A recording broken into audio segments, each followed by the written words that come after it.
Jorden er vores hjem, men vi behandler den ikke altid som vores deciderede hjem. Vi tager hårdt på ressourcerne og det store plante- og dyreliv. Både ressourcer og dyre- og planteliv formindskes hurtigt og kraftigt. Dette sker blandt andet på grund af drivhuseffekten. Drivhusgasser lægger sig som et lag i luften og holder på varmen, som solen giver os.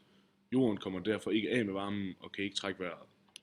Fungerer ligesom et drivhus. Der er navnet. Ozonlaget passer på jorden, men tæres også på giftige gasser, som rundt omkring skaber store huller i dette lag. Dette beskytter blandt andet mennesker mod hudkræft. De store huller kan ofte ses omkring Kina og ved USA og andre steder, hvor der bruges meget CO2. Miljøproblemerne forbindes også med landbrugsproduktion. De store problemer hæmmer afgrødernes vækst, men landbruget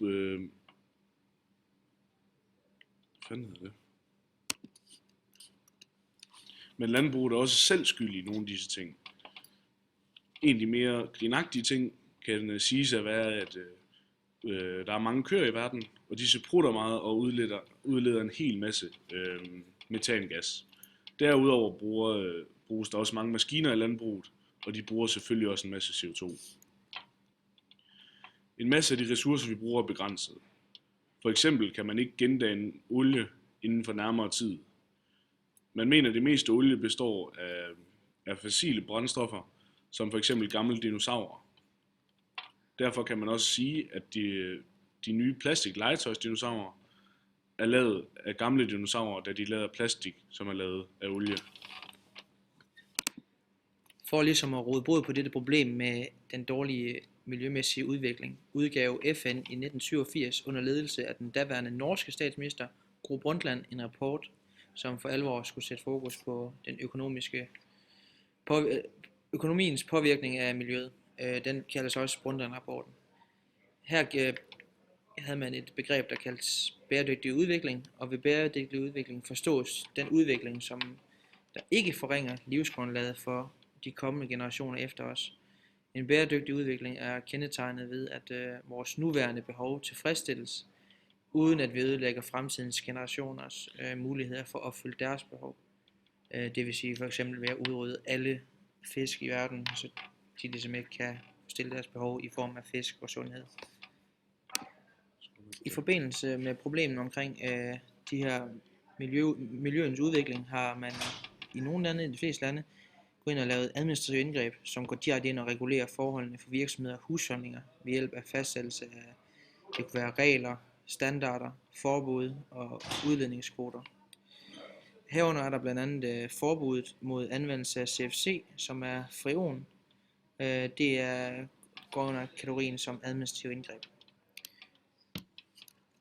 Også CO2-kvoterne går ind under dette.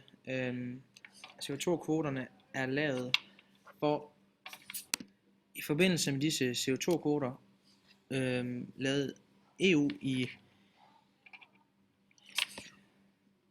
2007 en klimapolitisk plan, som var det første store internationale samarbejde på området. Det vil sige, at udledningen af drivhusgasser skulle være reduceret med 20% i 2020 i forhold til niveauet i 1990. I 2020 skulle energiforbruget være reduceret med 20% i forhold til den ellers forventede udvikling, og i 2020 skal 20% af EU's energiforsyning være baseret på vedvarende energi. Og kvotesystemet spiller en central rolle her, i det man vil reducere CO2-udslippet med gradvist at skære en lille smule af kvoterne hvert år. Nu vil vi fokusere lidt på nogle af de forskellige administrative miljøindgreb. For eksempel har vi miljøafgifterne. Miljøafgifterne er modsat kvoterne ikke en begrænsning, men derimod skal for eksempel virksomheder eller private betale for, hvor meget de bruger af for eksempel CO2 og hvor meget de udleder af det. Så det er en slags enhedsomkostning. Hvorimod kvoterne, der får du en begrænsning på, så meget må du udlede. I Danmark har vi en miljøafgift, som hedder, at per kilo CO2 du udleder, koster det 30 kroner for den virksomhed, som gør det. Herudover har vi et indgreb som forureningstilladelser. Det er kvoter, som tildeles de enkelte virksomheder med angivelse af den mængde forurening, som de kan tillade sig at udlede. Det kan vi finde et eksempel på. Hvis vi siger, at virksomhed A får 4 kvoter, men kun bruger de 2, hvorimod virksomhed B også får 4 kvoter, men bruger 6, må virksomhed B købe de 2 sidste, eller de 2 ubrugte kvoter af virksomhed A, da man så mener, at selvom at virksomhed B udleder for meget, så kan de godt have gavn af, at virksomhed A er en mere bæredygtig eller mere grøn virksomhed.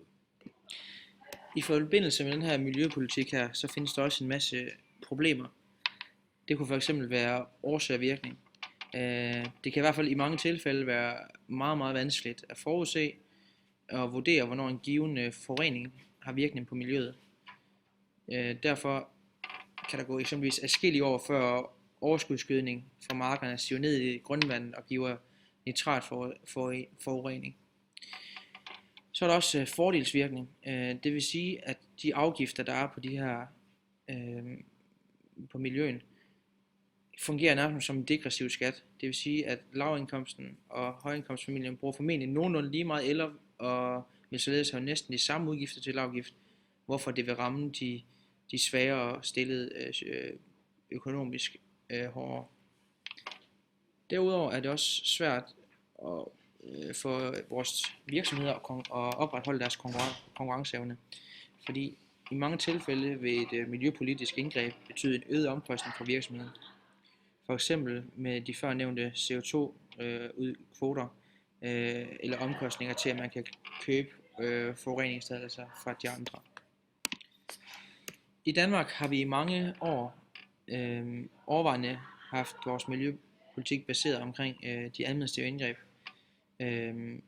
Men her med de senere år så har den økonomiske styringsinstrumenter fået en mere central rolle i miljøpolitikken. Et system med forureningstilladelser, CO2-kvoter, er blevet indført blandt andet. Derudover har miljøafgifter nu også fået en central plads. Nogle af de vigtigste energiafgifter er energiafgifterne på olie, benzin, gas, kul og el. Og derudover har vi også afgift på CO2 i Danmark. Danmark er blandt de lande i verden, hvor miljøafgifter anvendes mest. Hvis man skal gå ind og vurdere Danmarks position eller rolle i et kommende stort klimaaftale, der vil Danmark have en forholdsvis stor rolle, fordi vi er et foregangsland på området, og vi anses, fordi vi har en masse pæne tal på de forskellige områder. Dog er vores CO2-udslip ret højt, men vi kan ikke rigtig gøre noget ved det selv, fordi vi netop har været foregangsland og allerede har fået styr på de udslip, vi har. Det her store fokus, der har været på klimapolitikken, har også været internationalt anerkendt de sidste 20-25 år. Og det udmøntede sig i 1997 i, at en række lande mødtes i den japanske by Kyoto og lavede en stor omfattende aftale, der skulle begrænse forureningerne med drivhusgasser. I aftalen vedtog man blandt andet, at industrilandene senest i år 2012 skal have begrænset deres CO2-udslip med 5% i forhold til, hvad det var i 1990. De fattige EU-lande er ikke pålagt at reducere CO2-udslippet, fordi de jo netop er i en proces, der skal gøre dem til et udviklingsland. De får faktisk lov til at øge deres forurening af den grund, for ligesom at kunne oprette deres egen industri. EU påtog sig i denne ombæring at begrænse sit CO2-udslip med 8% i forhold til niveauet i 1990. Og inden for EU foretog man en intern fordeling landene imellem, som vi talte om tidligere. Danmark tilbød at begrænse deres udslip med 21%, hvilket er meget, meget ambitiøst, i det de andre EU-lande har langt mindre mål. I Kyoto-aftalen indførte man også nogle såkaldte fleksible mekanismer, som skulle gøre det lettere og mere effektivt for de enkelte lande at nå deres målsætninger. Fordi at de her mekanismer, de udstikker rammer for, hvad landene sådan kan medregne, når de beregner deres bidrag til reduktion af drivhusgasser. Det første, det er international handel med kvoter. Det betyder, at hvis et land ikke udnytter sin kvote, kan det sælge de ubrugte kvoter, ligesom vi hørte tidligere omkring med virksomhed A og B. Køberlandet kan da fratrække kvoten på sin CO2-konto, og dermed reducere sit udslip. Rusland er et af de lande, der har mange kvoter til overs, som følge af et kraftigt fald i produktionen i 1990'erne, og derfor har de jo så kunnet sælge ud af deres CO2-kvoter. Nummer 2 ting, det er joint implementation, som betyder, at 2 lande, typisk et rigland og et østeuropæisk land, går sammen om et energibesparende projekt i et østeuropæisk land.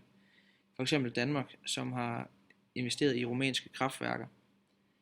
Så er der Clean Development Mechanism, som betyder, at et i-land betaler for energibesparende teknologi i et u-land, og for godt skrevet reduktion af u-landets CO2-udslip på sit eget CO2-regnskab. Og den fjerde ting, det er opførelsen af ny skov.